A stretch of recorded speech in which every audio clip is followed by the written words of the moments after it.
This video is brought to you by the brand new Schoolism site. Take classes from the artists behind your favorite movies, animation, illustration, and games by signing up to schoolism.com.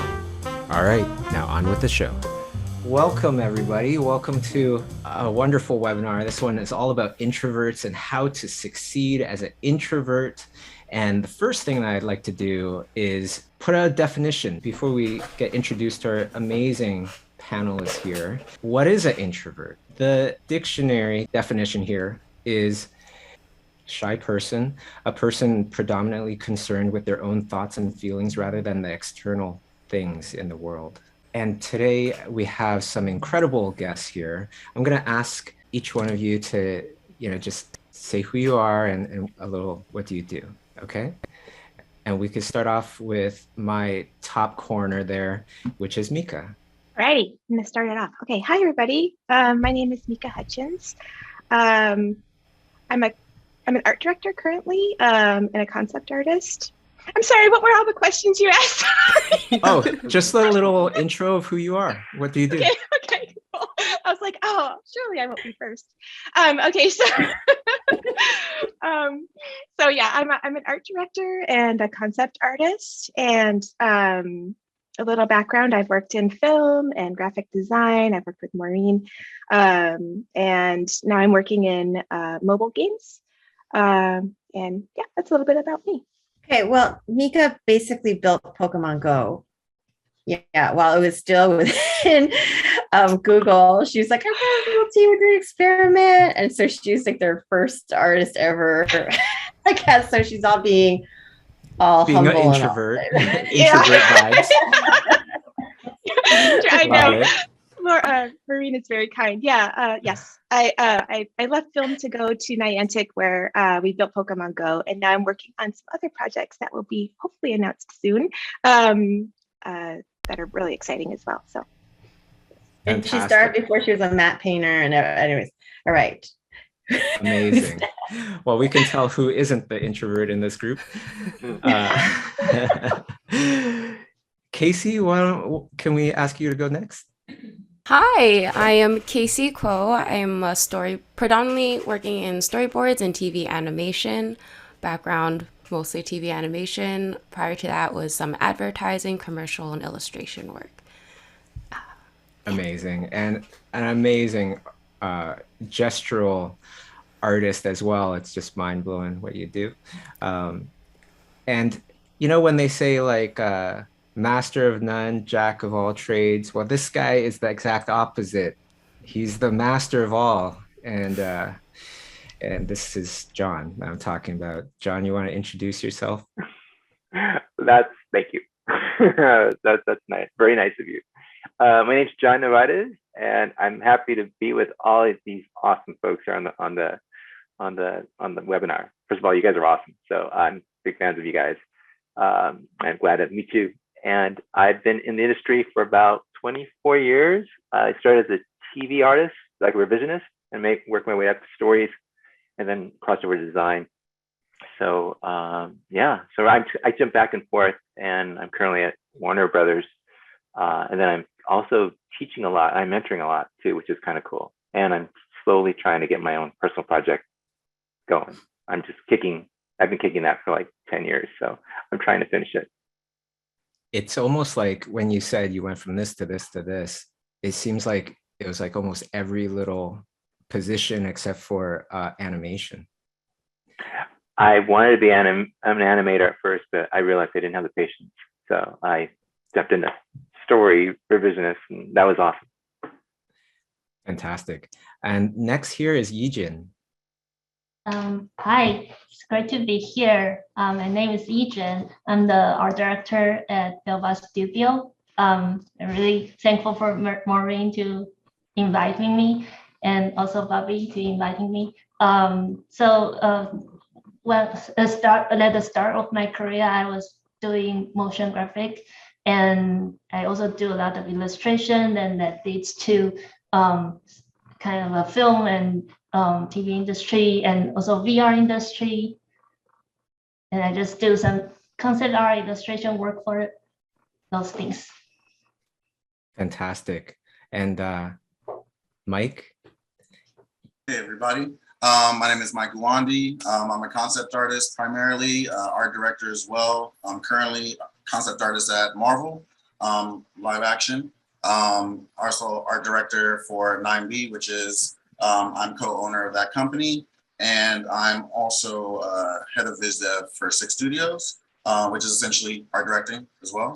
One of the things that I've been through, I've gone through TV, animation, commercials, which is like a whole other story. Eventually becoming a concept artist through mobile games to AAA studio, now primarily live action, as well as games. So pleasure to meet you guys. Love all of the guys work on this panel as well. And John Nevarez, I met him a long time ago. He may not remember me, but he was one of the kindest people I met. And I think that that's a huge part of all of this that, you know, I'm sure will come out in one way or another. So pleasure. Awesome. Glad to be here with you, Mike. Thank you.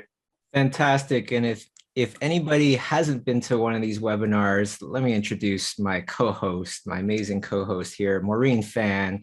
Maureen runs Baobab Studios. She is also an amazing mother, as well as an amazing everything else, networker, business mind, and 9 Emmys or something like that.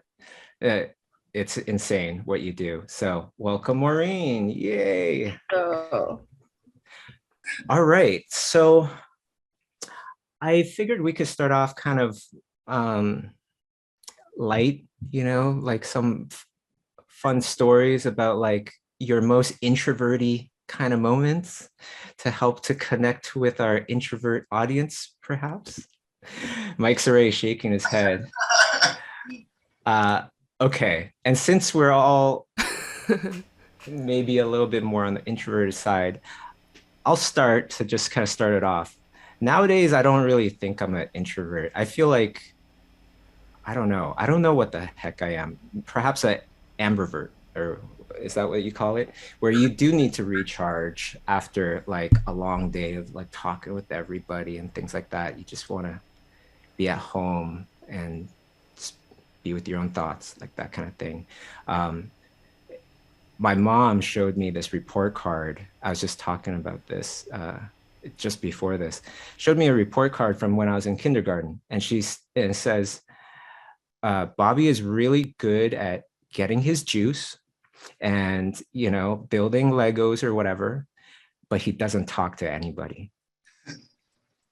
You know, and that really reminded me of how I was before, where I was extremely shy, and I would sweat a lot, you know, if I was put into like situations with a lot of people.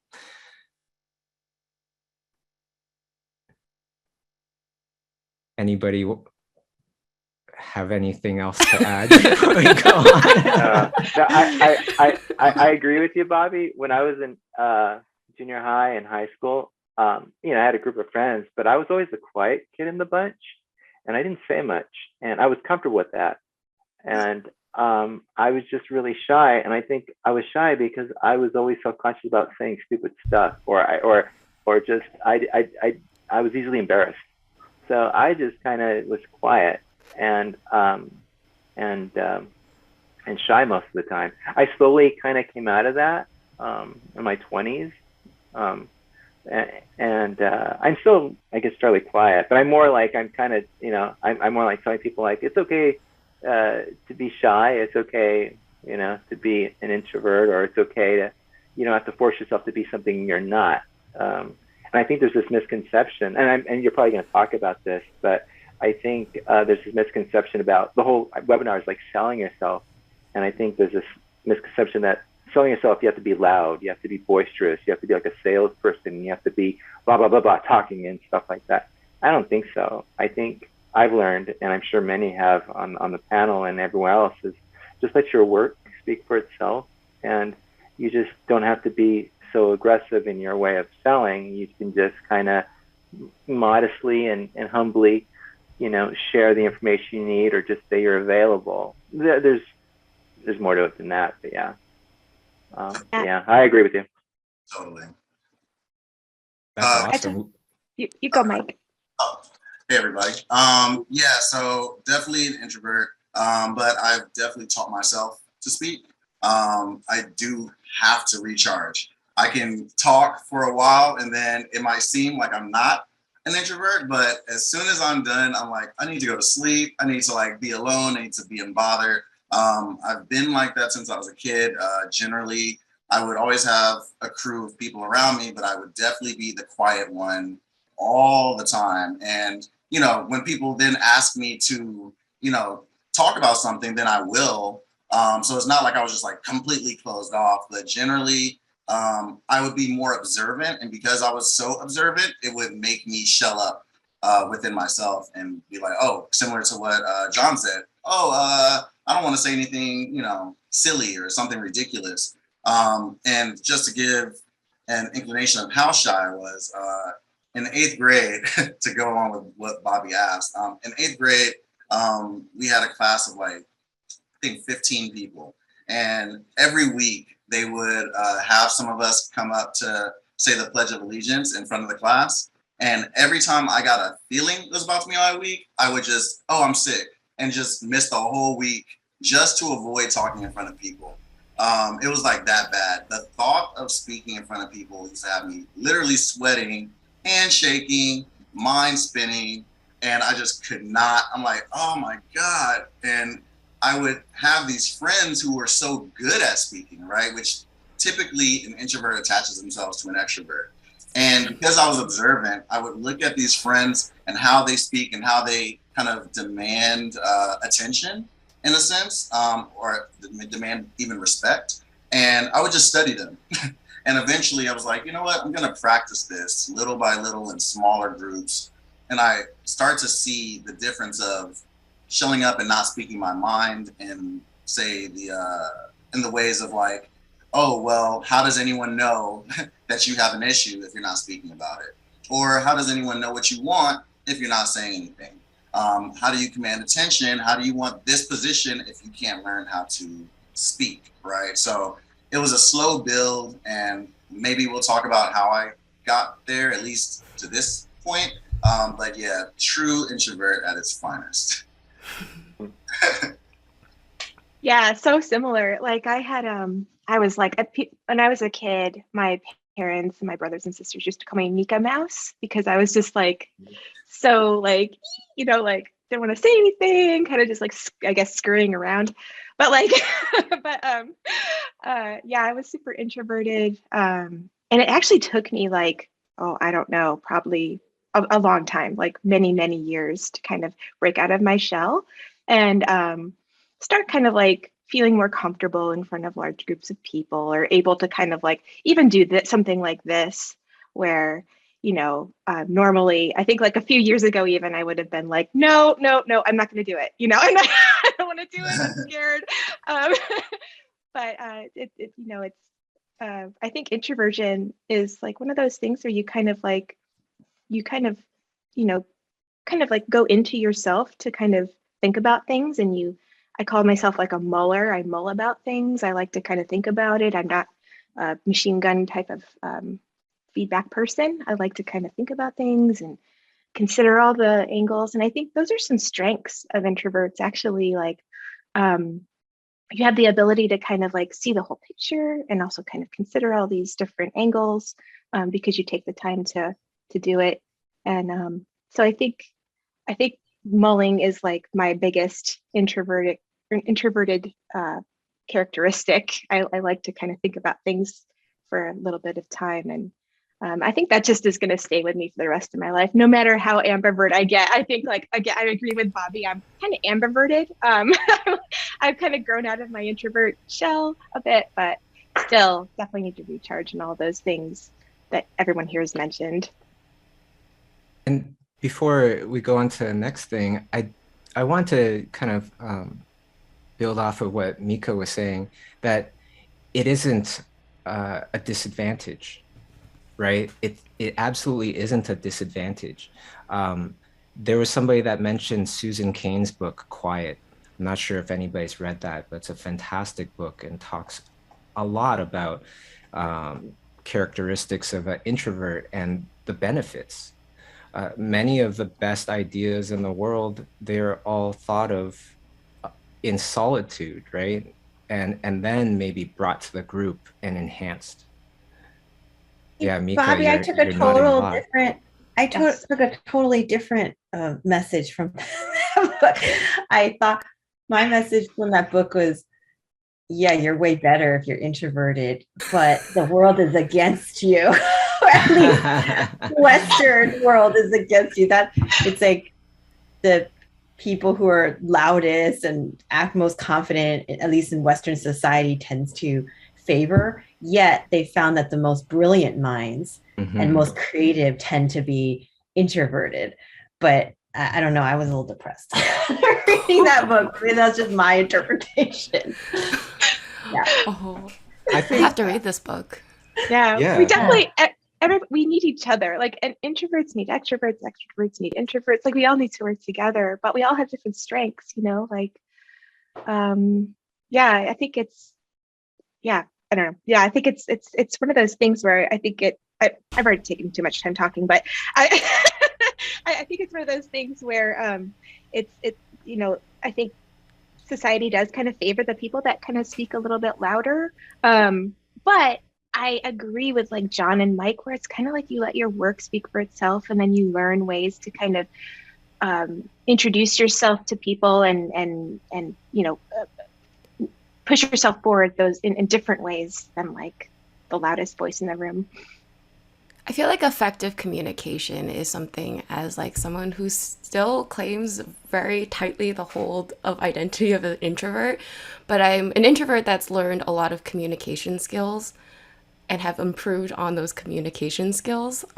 Because when I was like a lot younger, it's more like I didn't even realize I was like, quote, introvert. I just enjoyed secondhand interactions, or I call it like passive socializing. I really enjoy that. Like, I like being around people who like talking to each other, because then I feel like I'm part of it, but I don't necessarily have much I want or need to add all of the time, because I enjoy when other people are enjoying each other's presence, and there's something that I feed off of that energy, and I forget I'm not engaging. In my head, I'm present and I'm like engaging in that way. Like, I'm here, I'm listening.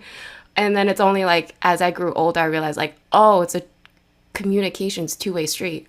I have to start communicating back. It's just like, I can't just sit there and listen all the time. At a certain point, I'm like, I need to contribute to the conversation.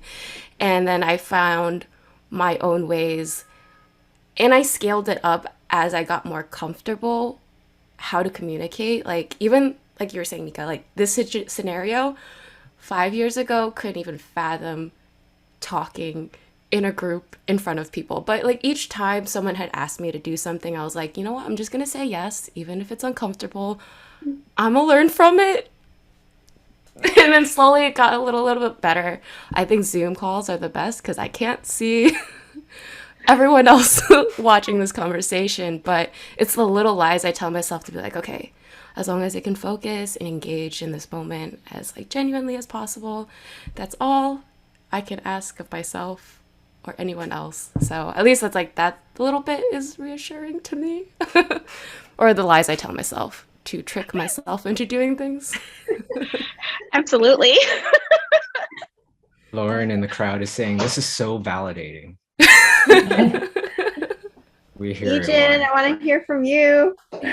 I feel I just keep nodding because whatever everyone says about introversy is like, I feel that so strongly. I have the report card too, like saying Ejin is super introvert from like when I was 6 to a lot older. I always get the same report card, and I feel like I grow out of it after college. But after I moved to America, since English becomes my second language, I kind of have the introversy back, because I have to speak with the English with English, which is not the easiest thing for me. But I just keep learning, and like everyone else said, like observe other people, like learn from what people are doing, and just try to mimic on my part. And another thing I think it's really helpful for me, at least, is I will prepare things visually, so I don't have to talk that much. So for example, if I have to present something, I just find as much image as I can, so people can just see for themselves without me having to talk too much. It's kind of my way to get away with things. Yeah, but Well, Rory is saying your English is wonderful. So oh, there you go. thank you. Thank you. But I'm like deep down really, really nervous speaking English. But thank you so much. Well- So I know Eugen just shared some tips, and we have a question from an anonymous attendee. What are some tips you have for an introvert who is seeking to change careers and break into the industry? How do you get your foot in the industry when you might not have a lot of experience, have the opportunity to meet many people in the industry, and have difficulty talking about your personal work? I think that's a really good question. I think, at least for myself, I can only speak for myself in this regard, that I definitely had that problem. I'm still introverted online. So, I had to find another method on how I can communicate with people. And luckily, because I did do certain things to lead up to at least me being able to speak to people in person, that was my thing is, I can see how easily things could be misconstrued via online, right? Like say, for example, you see the great Bobby Chiu and you're like, oh, like, I love your work. And you approach him via message. As an introvert, rejection from like me trying to like learn to talk to someone, it will make me shut up. So I much rather feel that person's energy in person than to feel it online and be in my head, because I will be in my head all the time. And so sometimes, similar to what John said, your work will speak for itself. And I try my best to not overthink things. So I will probably think about the first thing that, I want to say to that person and kind of allow the conversation to take its own form. Understanding that as an introvert, usually you want control of the conversation and you think about all these different scenarios. I try to not do that because that can be very overbearing. And as soon as the wheels kind of get a little, wiggly, you're like, oh no, the conversations, this is awkward, this is weird, so I try my best to use your introverted skills as like an advantage, right? Generally, as an introvert, you are observant. So, it could be something as simple as, hey, well, I noticed that there's no one at this person's booth right now. Maybe this is the time to come up to this person and say this, that, and the third, right? You kind of get a little bit, you at least introduce yourself in that sense, because sometimes, actually Phil said this, and I'm gonna quote him. He said, a lot of the times everyone tells an introvert to speak up, but no one tells an extrovert to shut up. And there's kind of a balance there, right? There's the balance of getting to know someone and based on you actually seeing them, not just what you think of them, but what you see. And so I think that's one of the things that's really helpful for me is that by nature, I will observe people before I just talk to them. And I try to not get too far into my head, because if I do, I know that I'm gonna like drive that thing off a cliff. So prepping yourself, knowing your work, knowing your worth, and approaching people in the correct manner is pretty important. If you know that you're not quite at the skill that it takes to maybe get into the industry, it's probably best to simply ask them for their advice, not asking them for a job. And letting them know, and you knowing yourself, which is probably the most important, knowing yourself and knowing which environments do you thrive best in. A lot of the times for myself, I know that I'm much better with one-on-one interaction than I am in a large group, right? And if I say learn John, and then I learn Maureen, and I learn Mieke, like I will feel then comfortable to talk to them in a group, as opposed to seeing a bunch of brand new people for the first time and being like, hey guys, so I think learning yourself and using that is also one of your biggest weapons in that sense. Knowing what you thrive in, knowing how you speak, knowing what makes you feel uncomfortable. And if something makes you feel uncomfortable, it doesn't mean that you have to just run away from that altogether. You can kind of learn how to build up to that thing slowly, when that thing that is your weakness now becomes a strength, you know? So I think that that's some of the things that I would kind of focus on more so. Like I said, I know that I thrive better in one-on-one than I do in a group. So when I would find artists that I admire, I'd wait till they're alone. Like I'll look and I'm like, all right, there's no one around. Let me go and talk to this person. Unless they talk to me first, which I think I did with Bobby actually. So that's just a good, that's how it worked for me, but hopefully that can work for someone in here. Yeah, I actually that's really similar to my experience too, Mike, where I changed careers like a couple times, and you know, it's not easy, but you know, especially because you're kind of fighting your own natural inclinations, you know, to be introverted. But I switched from, you know, I was a graphic design at eBay where I worked with Maureen, and then I switched to film, and then I switched to AR mobile games. But when I switched to film, that was the biggest jump. It was a big career jump from graphic design to matte painting. And what I had to do was what I did, which actually really helped me, was I found a mentor that I could work with one-on-one who was willing to give me their time, who really helped me, Chris Stosky, who was a matte painter at the time, and now works at Niantic. But he was my mentor, and he really worked with me to, you know, improve my work, to make sure, to get me to the place where I could get a job. And it was like a relationship where like I felt comfortable working with him. I was very honest with my work. He was very honest with his feedback. And then I was able over a, you know, series of months to get my portfolio to a place where I could actually get a job. And so it was a bit of a slower, you know, it wasn't a ton of selling. It really wasn't a ton of me having to sell myself. It was really just me working really hard to get to the next level so that I could actually get that job, you know, which was at a different place altogether than he worked. So that worked really well for me, just kind of having that one-on-one relationship. And then you have that relationship your whole career, and you can just keep building those relationships with people based on, you know, you showing your work or, you know, working with different people. That worked really well, has worked really well for me in the past. Yeah, I agree with what Mieke and Mike said. It's like, first of all, I congratulate anybody, wherever stage they're at, wherever age they're at, making a change. It's great because you want something. There's something there you probably are trying to find, or something that was unfulfilled that you're trying to maybe like, hey, I think I'm ready to go and dive in. So first of all, that's awesome. So even if you're an extrovert or an introvert, either or, the industry can be daunting. It's competitive. It can be scary, but that's okay. I always tell people, just go for it, and don't worry about messing up. Don't worry about especially with introverts, it's more like, I can't mess up. I got to be perfect. I got to be. You're looking for an answer. You're looking for the perfect whatever, and there's no such thing. You just go for it. There's no answer book to this. It's all emotional. It's all like, well, what works for what it needs to be. So you just go with it with that open mind, and don't worry about making mistakes. I'm not sure if that's an introvert or an extrovert thing. Go with that attitude, knowing those mistakes aren't mistakes. They're just explorations and trying to get where you need to go. And I learned that late.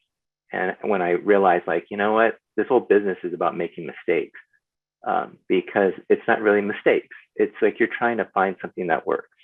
So if you go with it early on with that attitude, I think it'll be easier. You won't be so frozen into like taking the next step. You just kind of just go for it. And you realize it's part of the finding what you've got to do. You're finding the design, you're finding the moment, you're finding whatever. You're just going for it.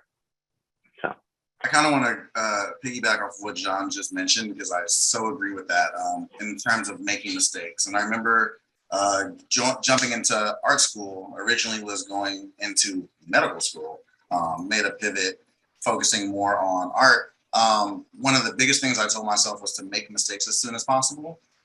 Especially as a student, right? You're almost kind of getting immediate feedback from learning what you shouldn't do when you become a professional. And so the faster you make those mistakes, the faster you'll grow. Some people try and be perfect right out the gate, right? And some of the harms and dangers of that is when you're perfect, it means that you're kind of sticking to what you know.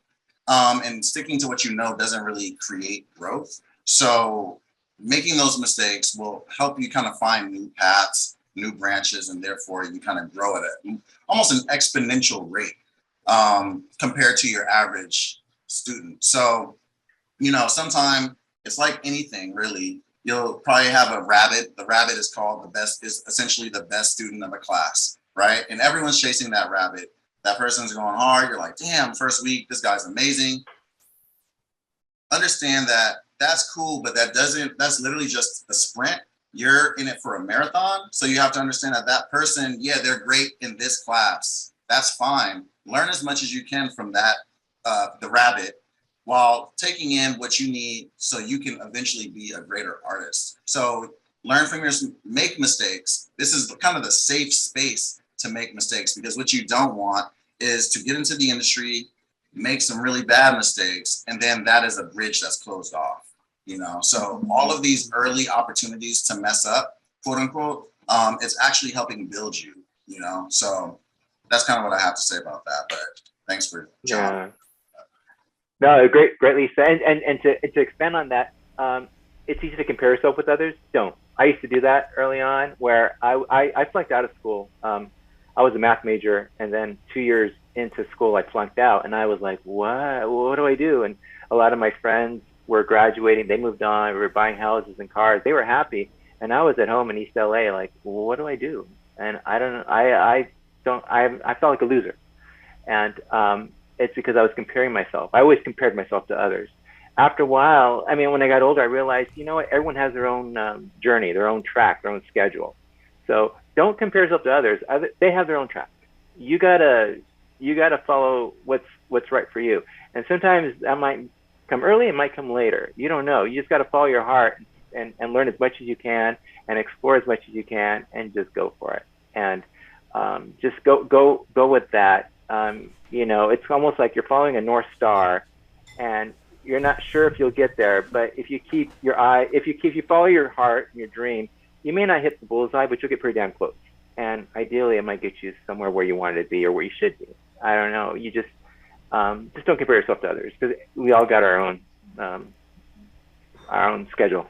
So. I love that North Star analogy. That's kind of what I always have to tell myself too, where it keeps me headed in the right general direction. And when my introversion is something where I really draw energy from quiet, like myself, or like internal world kind of thing. So it's actually was very hard for me to ask for help, or even knowing what kind of questions to ask, because by the time I figured out the question, I kind of have an answer as to like what I needed to implement for myself. So it made me really have to everyone is saying how you have to like really reflect on your skills and where you are in your path. I don't really like using the word weaknesses or things like that, but it's like you got to know who you are, what you have to work with, and how do you maximize that? Because for me, I'm like a very tired human being. Like I don't have a lot of energy. So I have to be very careful where I'm spending my energy, and still saving enough time for me to draw for myself, because I draw a lot of internal energy from drawing for myself. I can draw 8 hours for work and then still have enough energies to draw 8 hours for myself after work, but that's kind of recharging for me, whereas like the work stuff is like expending energy. Same with like the social aspect of introvert. Like I said, I'm a introvert that's gotten better communication skills, but that still costs me social energy.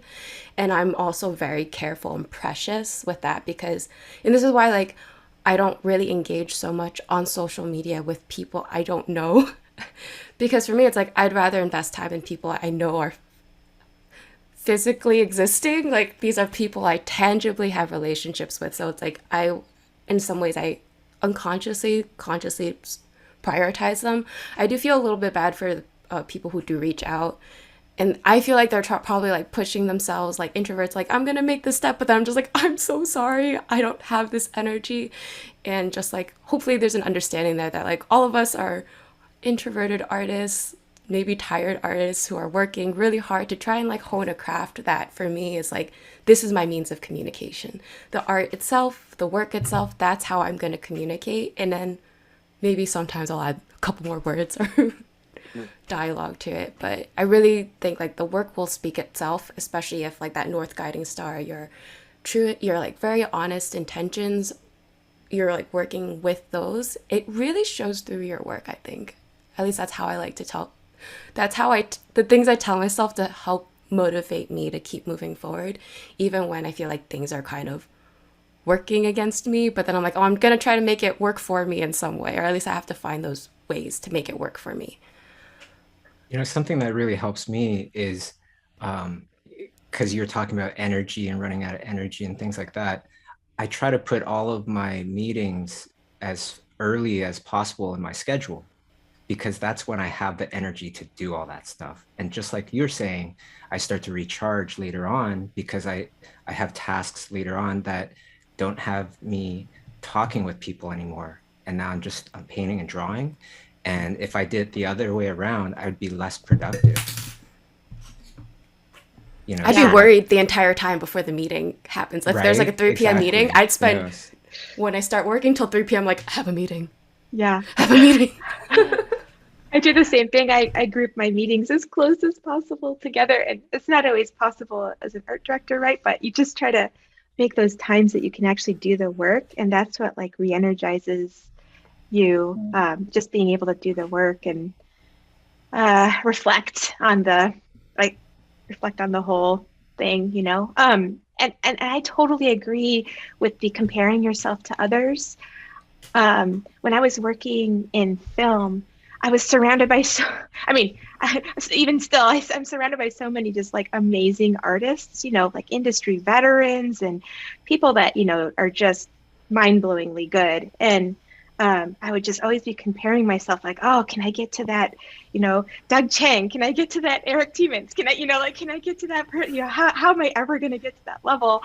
And it's kind of when I left film that I started finding my own path. Like I was kind of given the opportunity to just kind of like concentrate on my own path a bit. And I actually started like improving and kind of finding my own voice. I wasn't so worried about trying to be as good as everybody else. I was kind of trying to just do the work and do as good a job as I could. And that kind of led me to just kind of finding my own path. And I really appreciate that time that I've had to do that.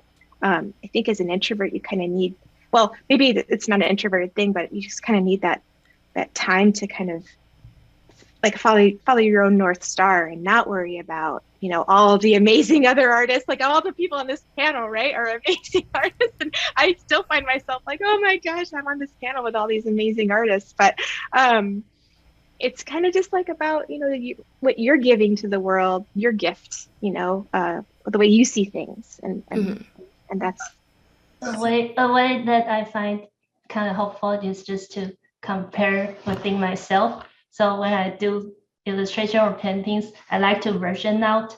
Like it's helpful for work too, because you want to save versions, but it's also fun to look at all the versions. Like you just on the bridge, you just click to the right and keep it just evolving, and you just feel happy. It's kind of soothing 100%. For myself. Yeah.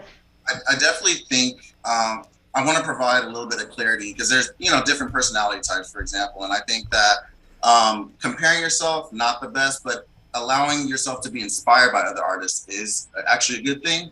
And so, for example, I used to confuse the word being competitive with being inspired because everyone just say like, oh, you know, like this person's competitive, this person's competitive.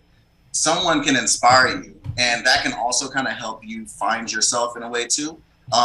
Good example is called finding your parents, finding your art parents, right? One of the things I use as an example is I have two favorite artists, Charlie Wen and Gustav Klimt, right?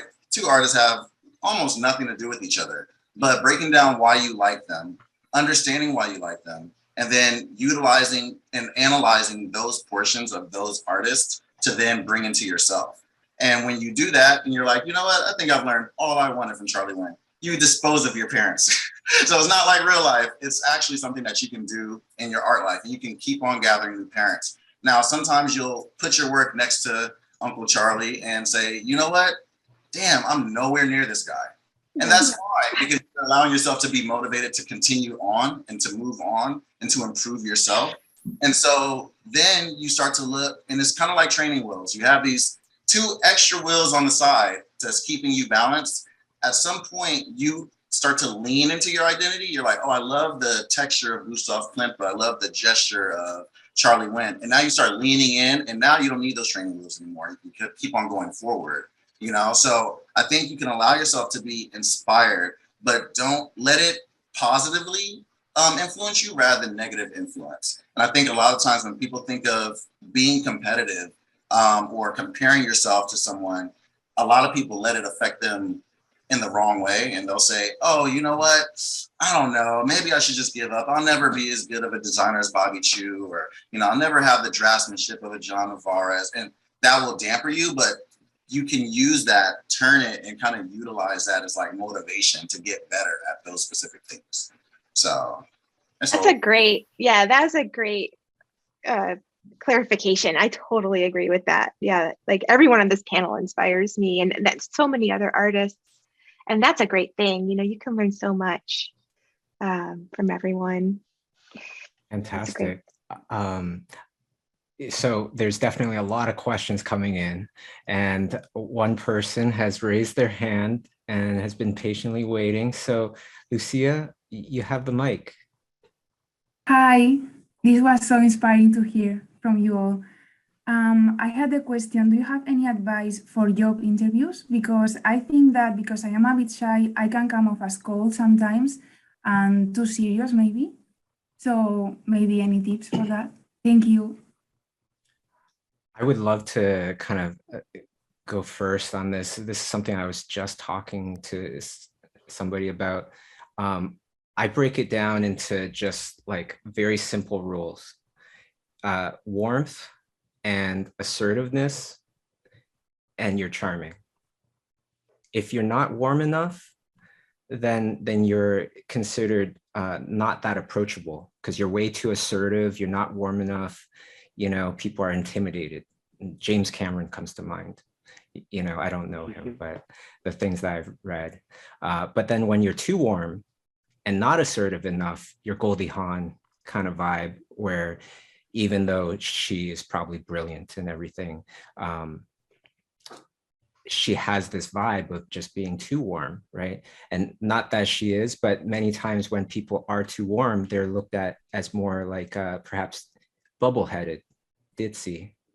And so if you see that, you're being too warm, then you want to just raise up that assertiveness. And if you're too assertive and you're not warm enough, then raise up the warmth, right? And you can do warmth by things like body language. I'm doing it automatically, like showing your hands. This is a very natural kind of cue to say, hey, I got nothing to hide. I really want to, talk with you and, introduce myself and show you that warmth. I'm still doing it, yeah. Thank you. It's a great analogy with the actors. They kind of, those personalities, and I'm like, okay, I got it. Yeah. Oprah is my perfect balance, right? Of assertive and warmth, extremely warm, extremely assertive. You don't want to mess with Oprah, but you also kind of love her, even though you just meet her for the first time. Yeah. I think to add to that, Bobby, you just go in, be enthusiastic, be humble.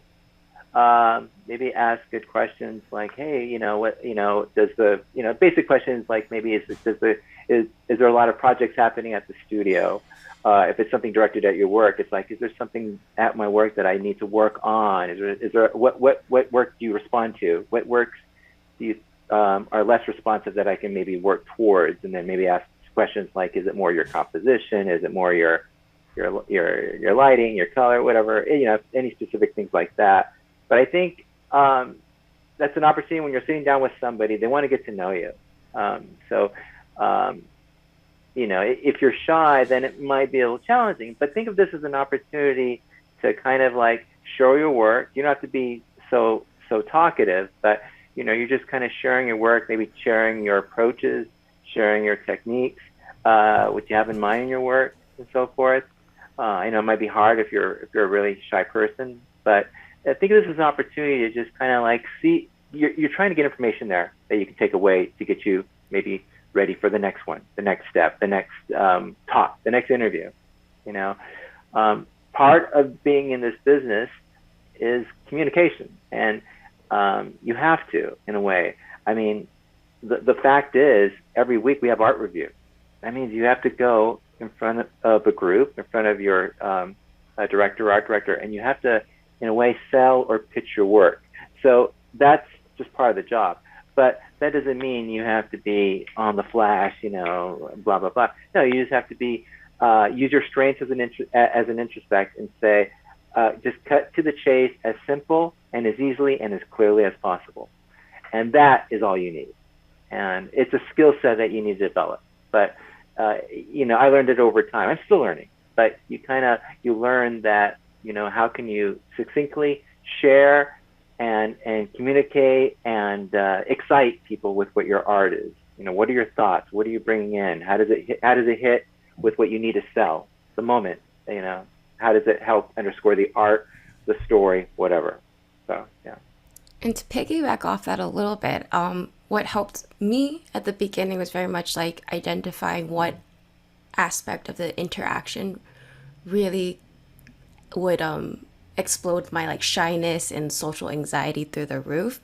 And for me, it was like literally the flow of words coming out of my mouth. I grew up speaking Chinese and English, and that caused a lot of social anxiety, because I remember distinctly 2 times in like kindergarten, first grade, I would respond in Chinese, but in my head I was just responding. So I didn't really, and that I think that set a tone from like elementary school forward, that like I'm very like, I'm gonna think before I say something and make sure I'm saying it in the right language too. But now that's not that.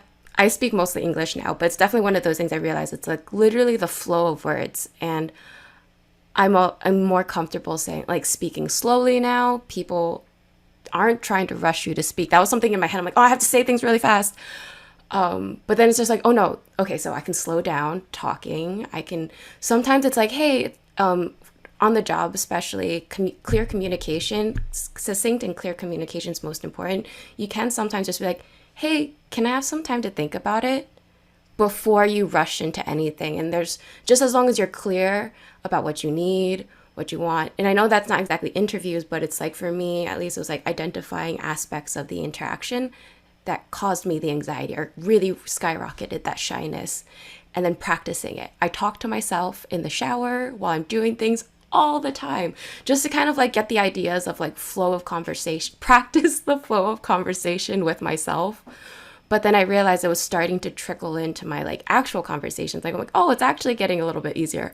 Oh, it's because I'm actually talking out loud more. Before, I literally wasn't talking out loud enough, like physically, that I didn't realize it was like muscles that I had to actually practice in order to expect to use it on a day-to-day basis, or like have it be useful on the day-to-day basis part. So for me, those are some like other aspects of things I needed to learn to help the interview communication process feel less anxiety inducing.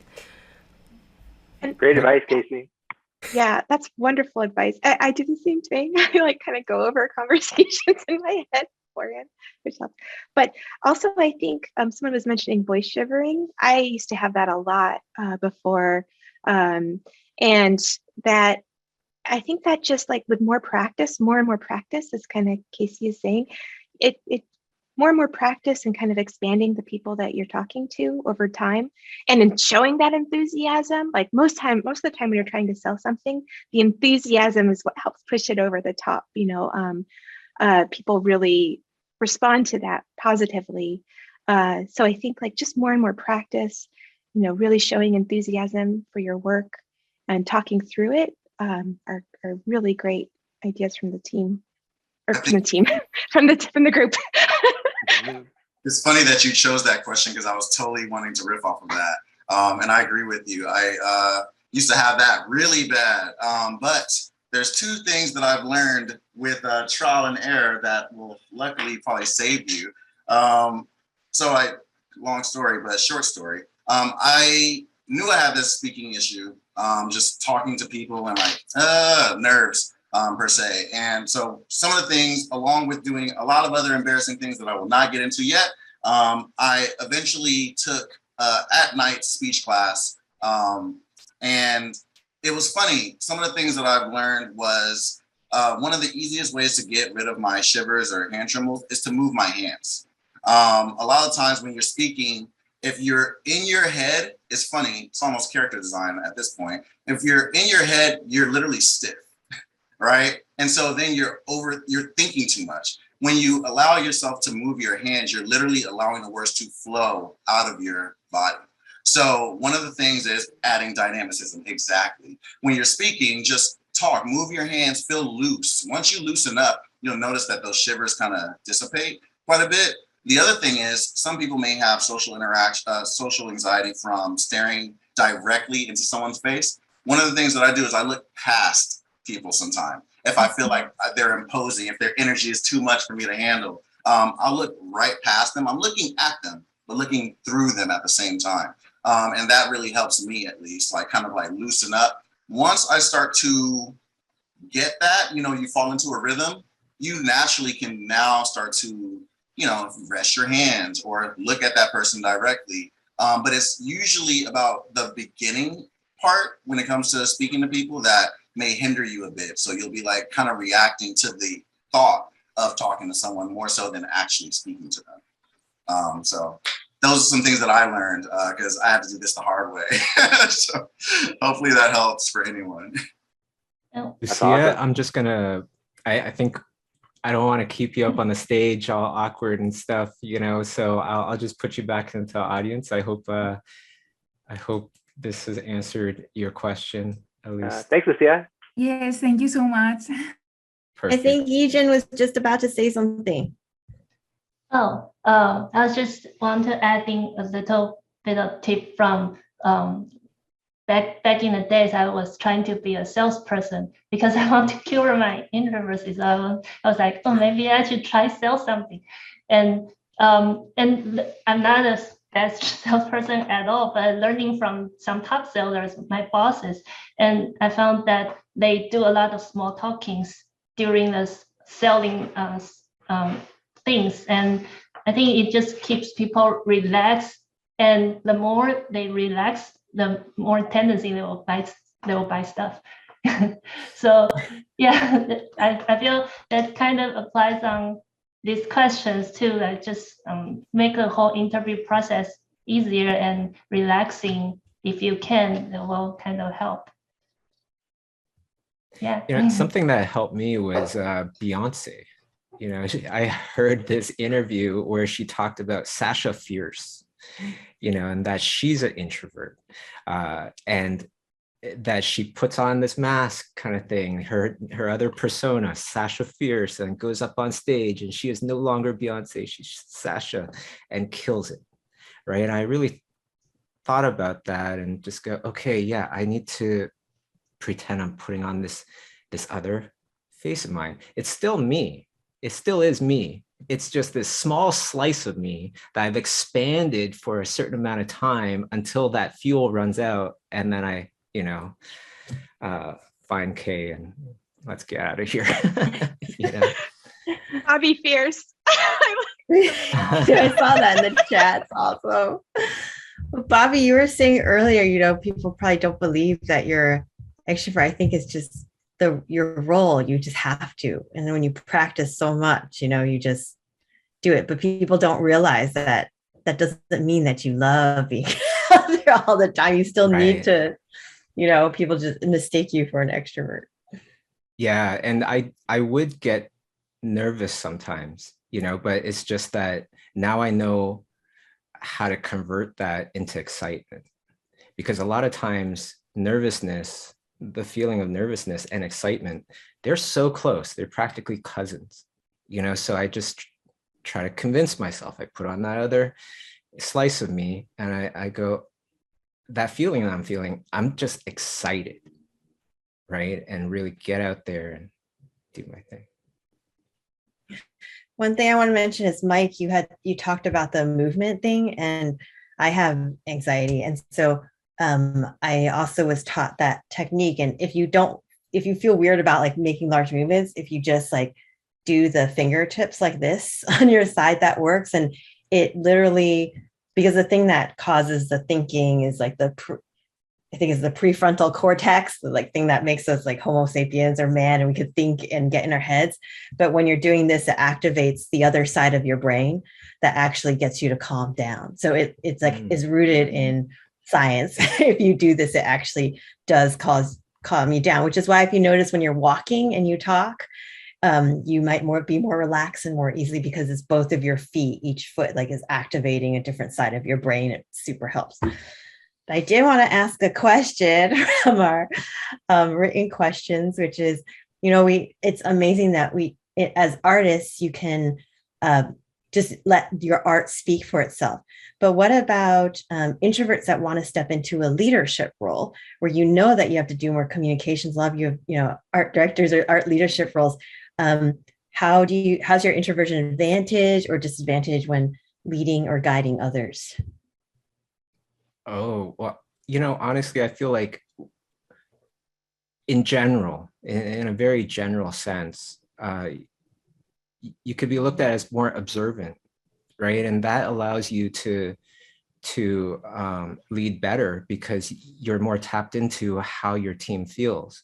Because as you know, Maureen, or anybody else here that's in a leadership role, a lot of questions you can't ask and get an honest answer because you're in that leadership role. Is everything okay? Is everything okay, Casey? Yeah, sure. Are you sure? Because this and this happened today and this, wouldn't that make you, I don't know, I'm okay. Are you absolutely positive? Because what I can do is I could do this, and perhaps that'll make you feel more comfortable, right? And it's like a lot of these kind of things that I feel introverts will be way better at in general than extroverts.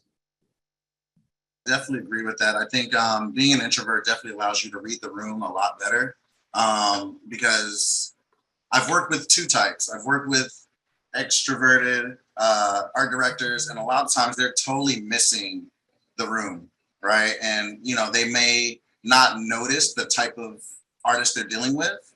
And so it actually creates more stress for your team.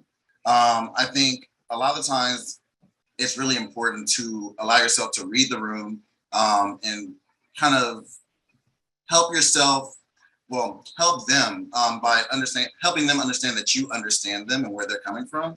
One of the things similar to what Bobby says is because of the introverted nature, I tend to be pretty analytical, and I'm also definitely looking at my artists and recognizing certain personality traits. So I will approach them in a different manner.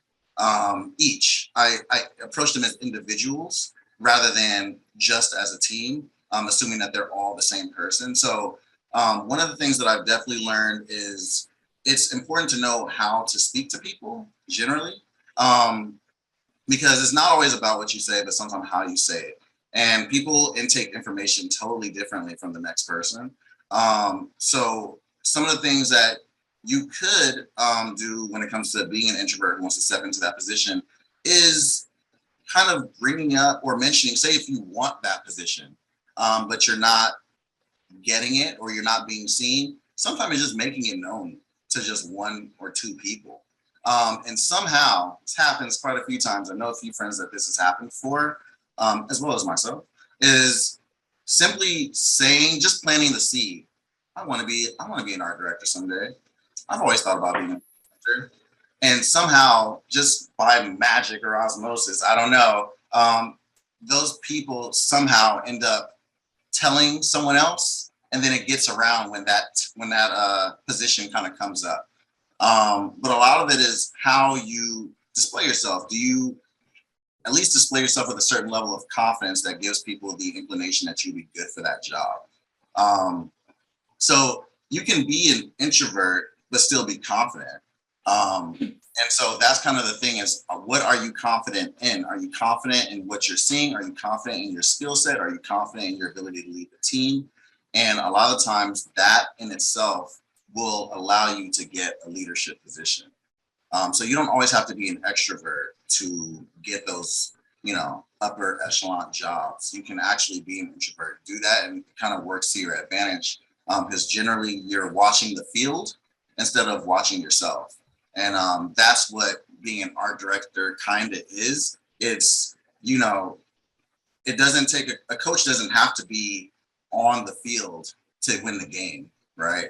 He's making sure that he sees the whole thing and saying, oh, you know what? I see this, that, and the third. That's literally your job. So it's almost a superpower in a sense to be an introvert who just knows how to use like 3 or 4 words, right? You're probably going to be a lot better and precise when it comes to your verbiage and your direction than being someone who loves to hear themselves speak, which can be kind of a hindrance to your team and is also demoralizing in different ways.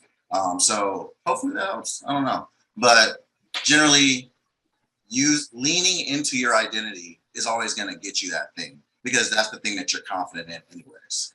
So, you know what, that everything that you said there, it reminds me of this book, A Game Plan for Life, where it is written by John Wooden, the best, NCAA coach that ever existed by far. And to top it all off, the very interesting thing about him was supposedly when the game was going on, he just sat there. He never got up out of his chair, to like yell or anything like that.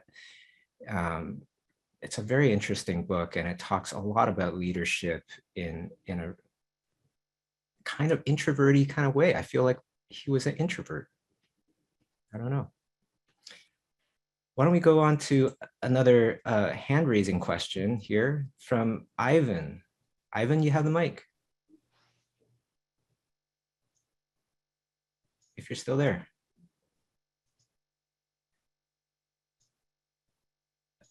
Okay. Oh, his mic's off. You're Or just he's muted. Yeah, you're muted, Ivan, if you're still there. Maybe just left.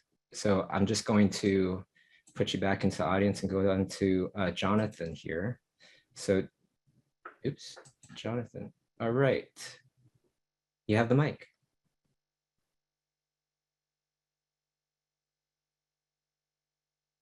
Your audio isn't working, Jonathan. I can see that you're unmuted.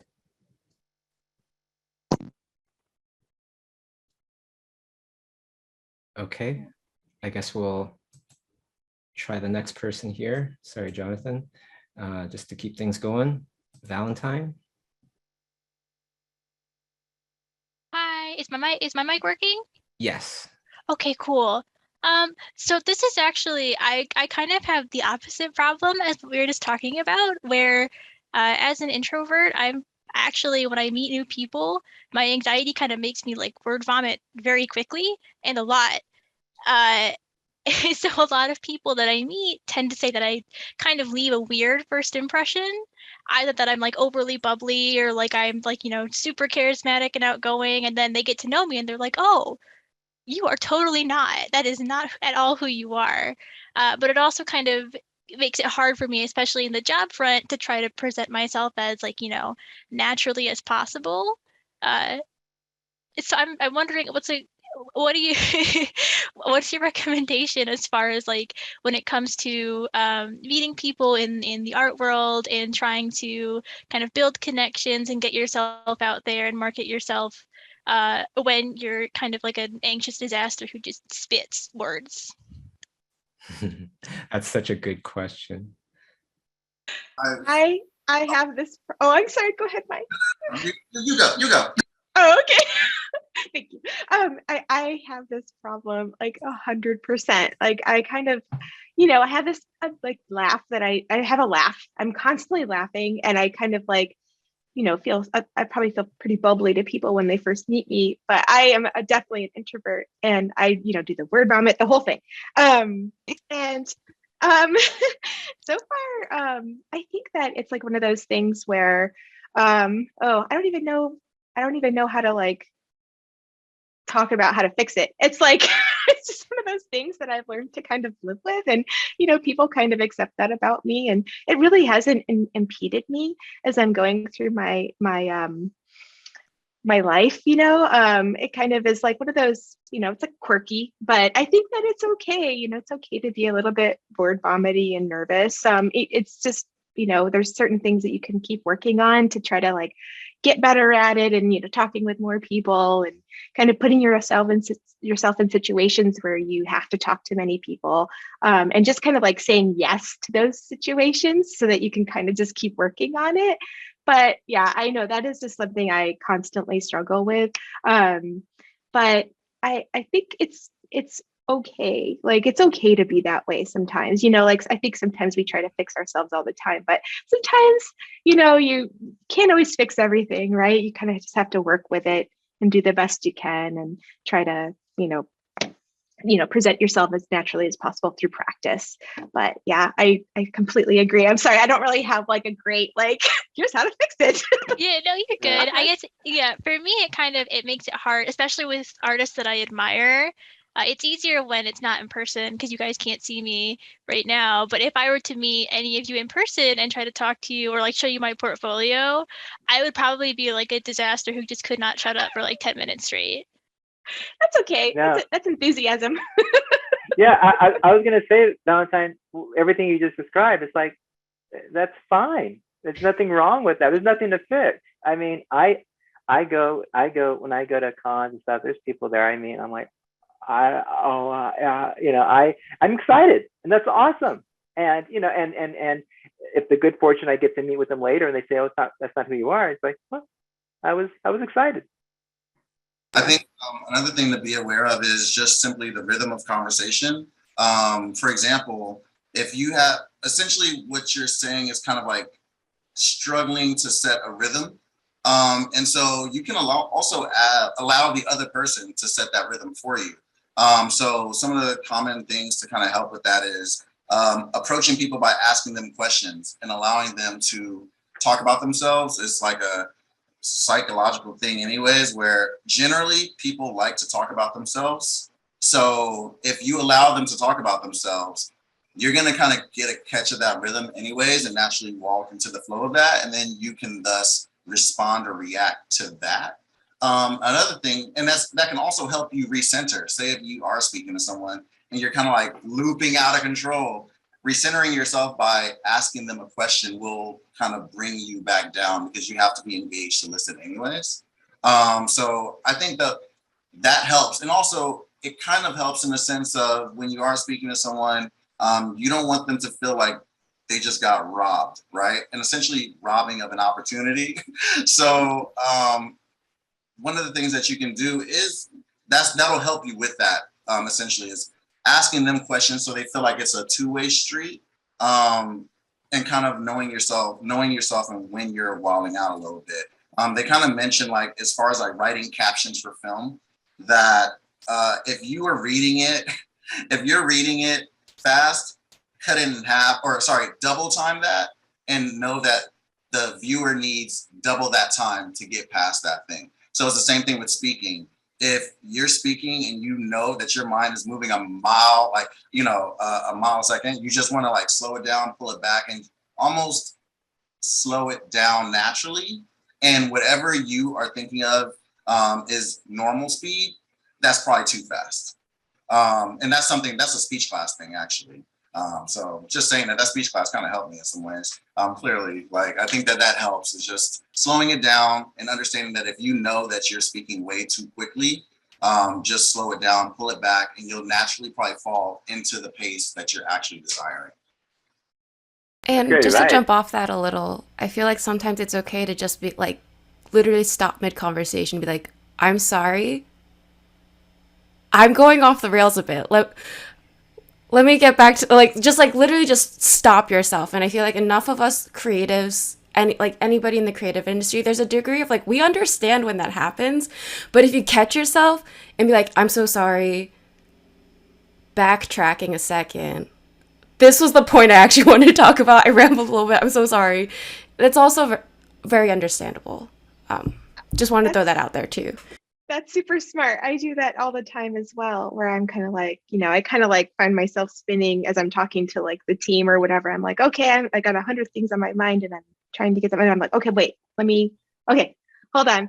let me just let me just reset the stage here, you know. And I think that's okay too, like kind of are just like, and the asking questions thing is a wonderful trick. I'm gonna take a speech class after this because Mike has inspired me to do it. It's just wonderful advice. Thank you.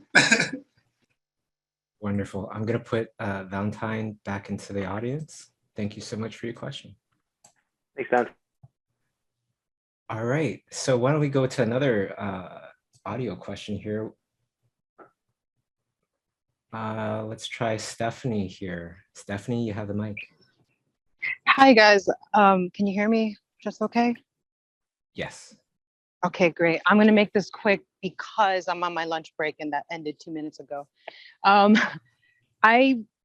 realizing the older I've gotten, I'm like, how do I say this? I'm kind of like resisting the fact that I'm an introvert when the entire time I thought I was an extrovert. And then I kind of just want to make a comment and then want to pose a question. I have a good friend of mine who is an introvert, a roommate, and then she became a coworker, and she never really spoke.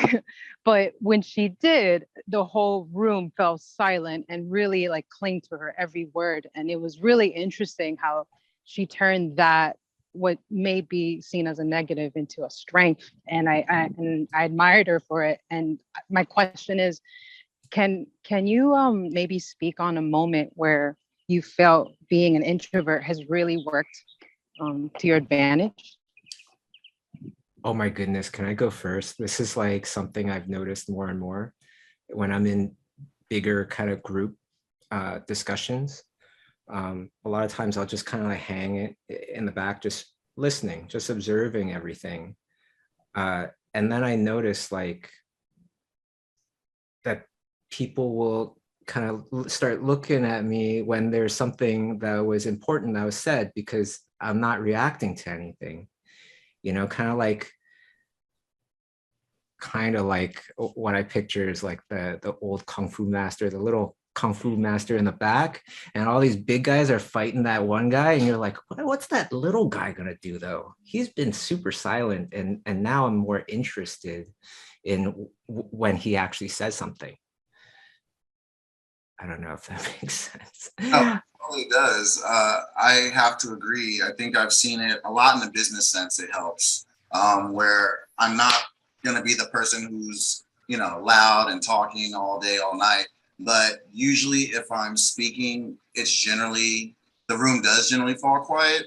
And the reason why is because a lot of times people who speak just to speak, people don't take them seriously, unfortunately. So you know, when you are speaking, everyone knows that it takes a lot more to get from point A to point B with you. So they generally want to hear what you have to say.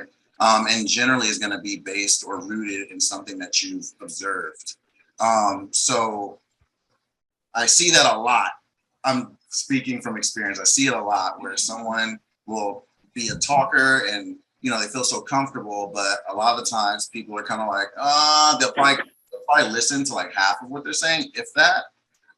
Whereas generally as an introvert, you're going to probably say something very meaningful and short and precise and concise, usually because you want to get in there and get the hell out as soon as possible. So it kind of works to your advantage.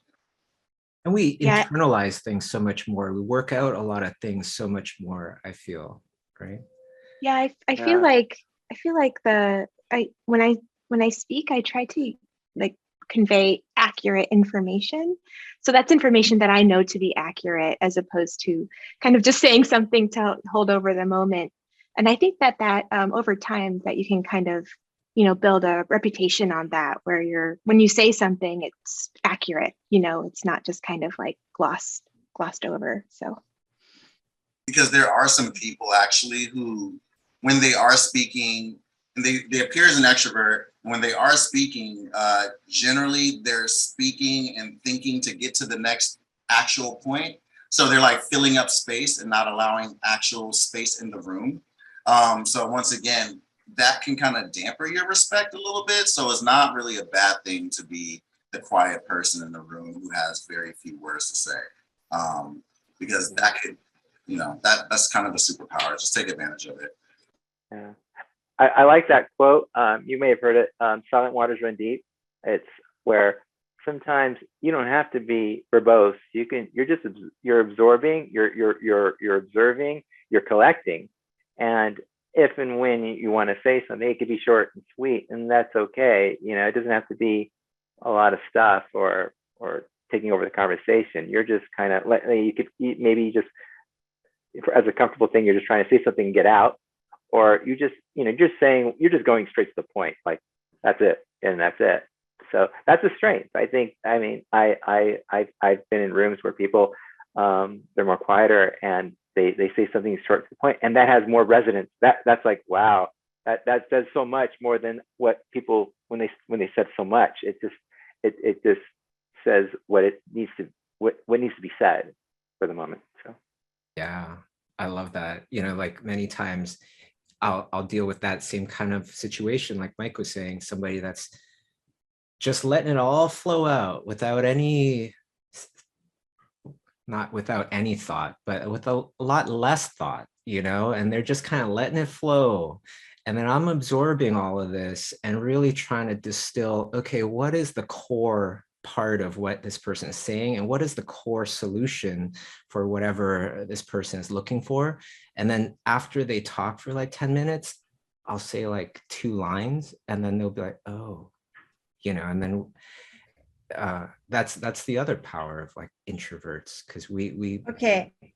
Yeah. One thing I want to say though, as being a lady, is that if any of you have been mansplained before, like let's say you say something brilliant and you said, but like it's not always a dude, but a dude will come, oftentimes it's called mansplaining.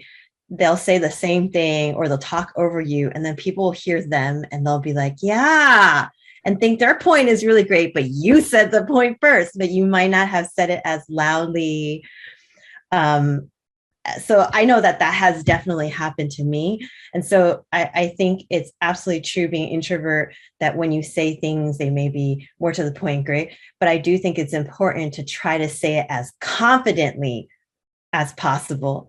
So it doesn't mean you have to say more, but you project it out there. Yeah, I'm gonna say it and know that it's good, whatever you had to say, because somebody else may say a lot of words, have nothing to say, but say it loudly, and you say your brilliant thing quietly.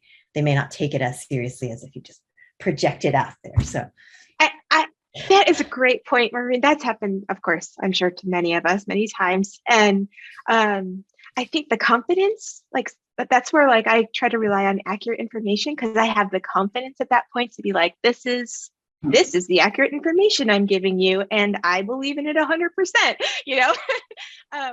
And then the other thing I think that we can do is like, but that I've had other people do for me is, if like I'm kind of being talked over or ignored, or my point was ignored and somebody else brought up the point, and then that point, someone else in the room, we can help each other by saying, oh, that was the point that Maureen just made. I totally agree with that. So like, there's just like little things that I think outside of that we can do to help each other as well. Cause being introverts and everything, and being the men sometimes can like, we'll run into these situations, and the support is like what actually helps as well. So totally agree with that. And someone in the chat actually said, that happened. He gets mansplained a lot as well, but he's also a POC, and he was obviously a man. Definitely have had that a million times, and I literally sometimes have looked in the room like, like, did anyone not hear me? And so once again, what Maureen is saying and Mike is saying is like really tuning up the confidence in how you communicate, because I have seen whenever that has happened to me, it's usually not just rooted obviously in my race, but it can definitely, your perception obviously, sadly, it plays a role in some of this, right? Some people may perceive you as a woman and they're like, oh, this, or a person of color, oh, that. And so unfortunately, sometimes you may have to speak up and sound more confident when you are making your points. And generally speaking, you, like Mike said, want to speak confidently in something you are confident in. And working in, oh, someone just said it. working in things like customer service really help with things like that, because you are almost forced. If you want to make some money, you're forced to talk to customers. But being aware of your tone, your tonality, is really important, because I've literally had that happen to me 1,000,001 times, and it gets annoying because you see generally the people who are being listened to the most, and it's not you or anyone who looks like you. So keep that in mind. And I think paying it forward, for each other is really helpful. I think that's something we can all do for each other, people in the room. It just makes a better environment for everyone, where everyone can be heard. Even if they're not at that point where they feel confident enough yet. So, yeah, great, super great points. Yeah. In the very beginning. Oh, sorry. Go ahead, Eugene. Sorry, just want to add one thing about the supporting each other thing. Because when we introvert observe the room very well, so a lot of times we can quickly identify who's introvert too. So we can be like, we can support each other Team in up. the room. Yes. Oops. I was gonna shoot. I forget what I was gonna say. Never mind. I dropped something. I want to say got distracted. what Bobby was talking about earlier when he was saying, as a manager, as a leader, you like when Bobby was saying that if somebody seems upset, you're like, are you sure? Because you can identify that there's something wrong that maybe other people wouldn't. But it's also building on that. If you do see somebody is introverted in the room and is not speaking up, to not call them out in a way that's going to put the spotlight and freak them out, but also say like, oh, I would love to hear your voice, or I'd love to hear what you say, and bring that out.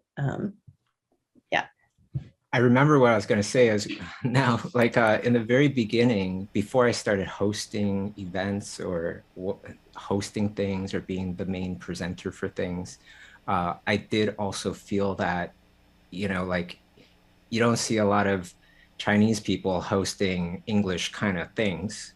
So I've definitely felt that kind of like hesitancy from the other people as well.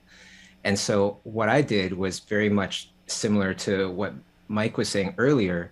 I would try to get people when they're by themselves, right? And I would just slowly take down one pin at a time until they're all down. Right? And now they believe me. Now they have that trust, and they will also listen a lot more when I'm saying anything. Bobby, I have a question for you. Sure. I'm going to just put Stephanie, I'm going to put you back into the audience. Thank you so much for your question. Okay. I have a question that I genuinely want to know the answer to. But actually for all of you, you can't tell, I'm an introvert, and I do better one-on-one situations, but so many of these networking things are in big parties with lots of people. And so I just feel disadvantaged in there, and I do it, and I know how to force myself to do it, but I just don't do it well. Like I don't feel like I can connect to someone and form that genuine bond that I could one-on-one. So like, what do you do? Like, how can you, if I don't know how to separate them from the group, like I want to try to come over here to the corner. If you can't do that, it's like go in, like what, how do you deal with that? Because I haven't figured out how to deal with it myself yet. First, I was thinking like, I should actually ask Maureen whether she's an introvert, ambivert, or extrovert or not. I just assume that you're an extrovert because honestly, I feel like you're really good at it. And you're really good at networking as well. Because the first time I met you, it honestly felt like you didn't give a shit. You're just like doing your thing, and here's another person. Hey, how's it going? Blah, blah, blah, blah. And then that was it. It's so natural.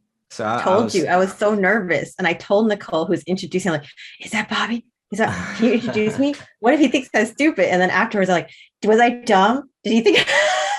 I had no idea. No idea. Maureen is goals. Goals, Maureen. The one thing I would say with that, because I've been in those kind of situations as well, is you kind of circle the wagons again, just like the other example, right? It's like, can I find the right person to introduce me so that I get the proper attention that I wanted? with this person, or are they thinking I just want a portfolio review or something? And then if I can't find that, there's been many times where I'll look to see if they brought a spouse. That spouse generally does, it's okay being there, but probably isn't enjoying it nearly as much as the other spouse, right? So I go over, I start talking with them, and before you know it, that person will drag that director or that producer out of the circle and go, you need to meet Bobby over here. Also go to parties, go to events early, not even on time. I go there early. Like there was Disney would throw a party, a dinner kind of thing every year at Comic-Con. So there's this one year, the dinner was at 8. I arrived 7:45. There's 3 people outside, and I go, hey, how's it going? Is there anybody inside yet? They go, no, there's like 3 people inside. I'm like, okay, great. I'll see you inside. I go inside.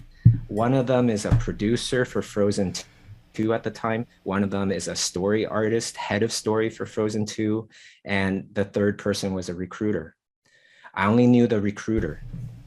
I talked with the recruiter for a bit. And then I go over, I talk with the other person because it's just a one-on-one situation, right? It's way less intimidating. And once the party starts, those important people will be surrounded by people all night, and it gets much harder. So I go in there early, there's 3 people. If one of them was Jennifer Lee, she'd probably talk with me, because there's only 3 of us. Who cares? We're having finger food right now. It doesn't matter. I think another thing with that is finding common ground, which is something that I've had to do. Even if, say, I'm the small fry in the big, big box, whatever I'm gonna say.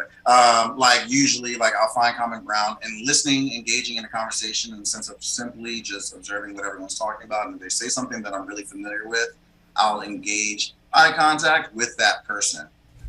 And then what I find for myself is I end up kind of warming up to then being open to talking to the rest of the group. So generally, that's what I would do for myself, outside of the things that Bobby just said. Yeah. And I think I don't know if it's because I'm getting older or what, but I kind of just view people as everybody's just we're all just people, they're doing their job and they see their job as a job, and you're doing your job, and so it's kind of there's not as big of a difference as we might kind of perceive, so if you approach with kind of a confidence or find that common ground, then you're kind of just 2 people talking, and you kind of remove that awkwardness of you're the director of Big Red or whatever, it's you kind of can remove yourself from it a bit and just kind of just have a chat. Such an excellent point. I think it's super important as well, to make sure that you're not viewing said person as this person is artist with 20,000 followers, whatever. I just think about them as people, because most likely they feel just as awkward as you do. Right? And we usually are projecting rather than actually analyzing what's really there. And so, you might look at this person as celebrity so-and-so, but this person feels extremely awkward just being there to begin with. So you guys kind of have that common ground regardless. It's just best to look at them as people generally. So. And people with interests sometimes outside of art, for me, I don't know if it's also I'm getting older, or I'm in the field so much. I spend so many hours of my day talking about art. I'm I need to learn how to talk about other things too. So it's almost do you have hobbies? My current one is, do you like climbing or dancing? Because I love dancing and I love climbing. I feel those large events where there's usually a dance floor, we're all awkward artists sometimes. there's not that many people on the dance floor. So when I see someone, I'm like, you like dancing? I enjoy dancing. And it all like immediately already breaks the ice in some way. It's common ground. I'm shaking off my nervousness too. And then eventually it's like, oh, let's go sit down. I'm tired. My feet hurt or something like that. And then you're already organically into having common ground, like different layers of common ground, and seeing people as people, full, well-rounded human beings that aren't just like attached to the industry, you know? So it's like that already helps, and at least alleviates some anxiety for me surrounding that. So finding something that isn't always just the art, at least for me, has become a priority in how I'm engaging with people, because I'm realizing, like, I think the pandemic has made this worse, where I'm like, all I think about is art. I'm like, I need something else. A little bit of something else. I actually want to second that again. Sorry. That actually worked out for me. And like, I won't say the person's name, but me getting one of my dream jobs, I ended up approaching this person, knowing his art, but I was like, oh, you like MMA and you like climbing? And we just started talking about that. And then somehow art came into the picture. He's like, oh, can I see your work? And then I ended up getting my dream job. So literally met him by the bathroom talking about MMA, like nothing to do with art. And generally, I think how it helps is you're more likely to get a job by being cool than you are being, an asshole, but great skill-wise, So if someone actually likes you, they're kind of more liable to invest in you and like see your potential than if you're just like this really good artist, but like your personality is kind of like awkward, kind of off. Generally, it doesn't really work out that well. So once again, being human first, personal connection.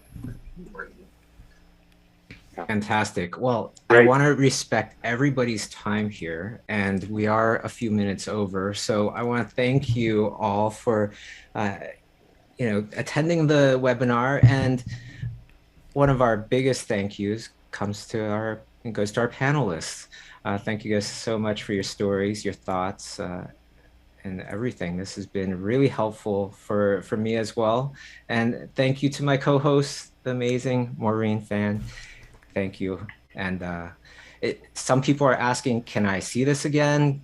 Sign up for the Schoolism mailing list, and you'll get that email when it's up on YouTube.